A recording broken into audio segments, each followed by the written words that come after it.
Well, I'm glad you took the time to speak with me, unlike so many of your brethren.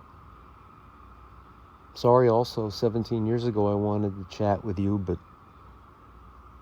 I was busy that day. But thank you. I know that it's hard work. In fact, I can hear in the background your colleagues all chirping and drilling their way up through the earth, through terra firma, to join us here in the essence of life, in the sunlight. And so again, thank you for taking the time to talk to me. Look, this doesn't happen very often. I'd like you to, maybe I could get you John Hancock here. Sign this? Oh, you have a pen. Okay. Perfect. That's a very small pen. Really?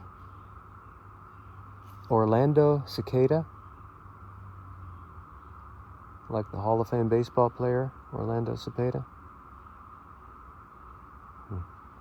Well, thank you again for taking the time. Good luck to you. I know you have to disintegrate soon. So, bye-bye.